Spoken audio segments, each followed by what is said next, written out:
दोस्तों कल्पना कीजिए, अगर किसानों के पास समय पर पानी न हो और खाद बीज न हो और किसी तरह की जो समस्या किसानों के लिए खास चीज़ें होती है, अगर उसके अंदर किसी तरह के किसानों को अगर परेशानी का सामना करना पड़े, तो आप ये कल्पना कीजिए कि किसानों की हालत क्या होगी। आप सोच रहे होंगे कि हम आखिर आपको क्या बताने जा रहे हैं और क्या दिखा रहे हैं। तो सबसे पहले आपको बता दें कि RD 602 किसान संघर्ष समिति, ये किसान संघर्ष समिति ने यह धरना शुरू किया गया है और यह है कुलचंद्र के बस स्टैंड के ऊपर है। अब ये सोचने वाली बात और आसान भाषा में आपको समझाते थे कि ये धरना किस लिए है। तो ये आपको बता दें कि यहाँ RD 602 के जो चक है, यानी चक 8 CDR, यहाँ मोगे का नाम है, जो राजस्थान नहर से यहाँ से पानी प्रवाहित होता है और किसानों के लिए यहाँ जो पानी देने के लिए ये RD 602 के यहाँ मोगा बना हुआ है और ये मोगा है चक 8 CDR के लिए।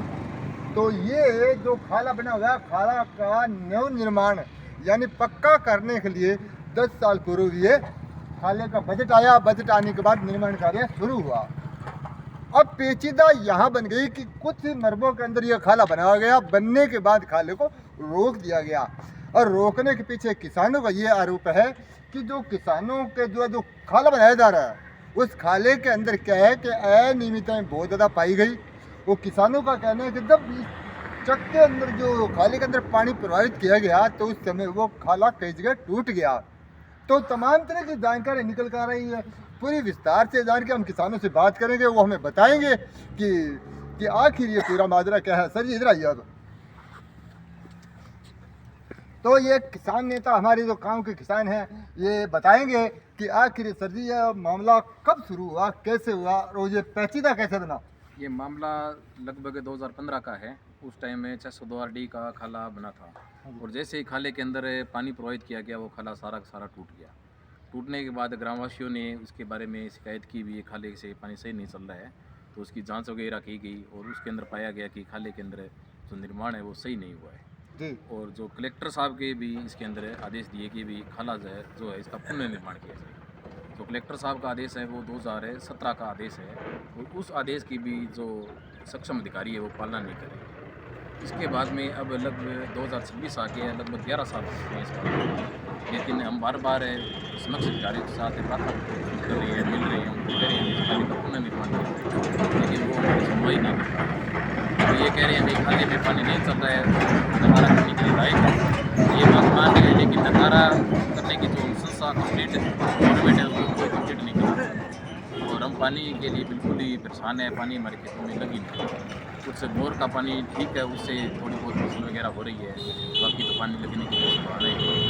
और राज्य सरकार के द्वारा भी बजट किया गया है, तो सभी खाले हैं जिनकी से डायरेक्ट मौके हैं वो सभी के सभी खाले बनने हैं। उसके अंदर हमारी मांग यही है भी उसके अंदर हमारे खाले को शामिल किया जाए, इसको जर्जर घोषित किया जाए, मलबे की नीलामी किया जाए और पुनर्निर्माण किया जाए, जिससे किसानों को इसका फ़ायदा जल्द से जल्द मिल सके। ये जो कुछ मरबों के अंदर जो खाला बना हुआ है, कुछ मरबों बना हुआ है, उसके बाद अन्य जो आगे वाला चक के अंदर जो मरबे खाली है वो पूरी तरह के दोबारा बनना चाहिए आपके हिसाब से, या ये 7.5 मरबे खाला बना था टोटल। हाँ जी।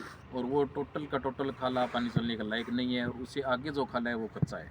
और इरिगेशन डिपार्टमेंट है उसने 33 मरबों का सर्वे किया है, भी 33 मरबे खाला है जो नव निर्माण करना है। तो उसके अंदर हम ये चाहते हैं कि 33 मरबों के ये 7 मरबे ये भी जर्जर घोषित हो और कंप्लीट खाला बने, जिससे किसानों को लाभ मिल सके। अगर आगे खाला बन जाता है तो उसका लेवल सही नहीं होगा और किसानों को पानी भी नहीं मिल पाएगा। अब तक आप कितने अधिकारी से आप बात कर चुके, उन्होंने क्या क्या आश्वासन दिया आपको? हम इसके अंदर सबसे पहले तो पंचायत समिति के जो वीडियो हैं उनसे मिले, उसके बाद CO से मिले जिला परिषद, और उसके बाद जिला कलेक्टर साहब से मिले।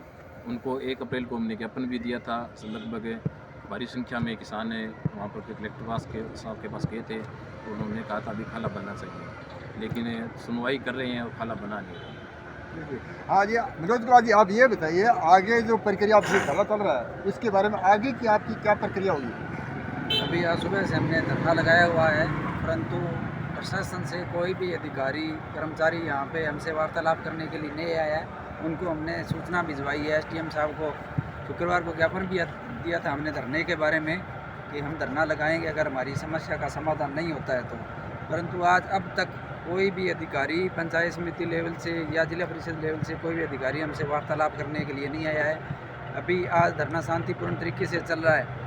अगर प्रशासन इस बारे में वार्तालाप नहीं करेगा और हमारी सुनवाई नहीं करेगा तो जल्द ही हमें सड़क जाम करने या अन्य कुछ ऐसे निर्णय लेने पड़ सकते हैं जिससे कि हमारी सुनवाई जल्द से जल्द हो और प्रशासन तक हमारी आवाज़ पहुँचे। इसके बाद हम बात करते हैं संविधान से सेना के एक प्रतिनिधि यहाँ मौजूद हैं और ये धरने के अंदर सुबह से ही यहाँ सम्मिलित हो चुके हैं। सर जी, आप ये बताइए जी, धरना प्रदर्शन चल रहा है किसानों के हित में, आपका क्या कहना है, आपकी क्या प्रतिक्रिया है? मैं तो ये कहना चाहता हूँ कि इन किसानों का मैं हौसला बहुत बड़ा मानता हूँ, इनका दिल बड़ा है। जो आज 10 साल से इनके खेतों में पानी नहीं पहुँचा और ये इतनी कठिनाइयाँ झेलते रहे, और आज इन्होंने, प्रशासन ने जब इनकी सुनवाई नहीं की तो आज किसानों ने, समस्त किसानों ने, 602 आरडी के किसानों ने आज यहाँ पर धरना लगाया है। प्रशासन को चेतावनी दी कि हमसे वार्ता करे। ये निकम्मा प्रशासन जो ये सरकार के दबाव में है, इसको चेता देना चाहते हैं। अगर हमारी सुनवाई नहीं हुई, ईंट से ईंट बजा देंगे। किसानों की शक्ति का आप परीक्षा न लें। किसानों की शक्ति अगर शक्ति लगा दी तो इस प्रशासन की ईंट से ईंट हला देंगे। और दोबारा मैं चेतावनी देना चाहता हूं कि आज शाम तक यहाँ प्रशासन आता है तो ठीक है, नहीं तो कल सुबह का जो निर्णय होगा उसके लिए प्रशासन ये जिम्मेदार रहेगा। जय भीम, जय भारत। तो सत्य आपने ये देखा है कि पूरा मामला इतना पेचीदा हो चुका है कि किसान पूरी तरह से आक्रोशित है। अब मामला यहाँ तक रुकता है कि एक तरफ जो राज्य सरकारी, केंद्र सरकारें हैं, किसानों के हर गांव, हर क्षेत्र के हर खेत को पानी देने के लिए पक्के खाले का जो बजट जारी करती है, उसके बाद अगर पक्का खाला नहीं बनता है और वो पक्का बनना नहीं और शुरू हो जाता है, उसके बाद बीच में अवरुद्ध क्यों बनता है, इसके पीछे आखिर वजह क्या है, इस तमाम तरह की आगे सटीक जानकारी के आप बने रहिए हमारे चैनल। मैं हूँ पुरखराम भाटीवाल, भारत 25 न्यूज़ राजस्थान से हनुमानगढ़।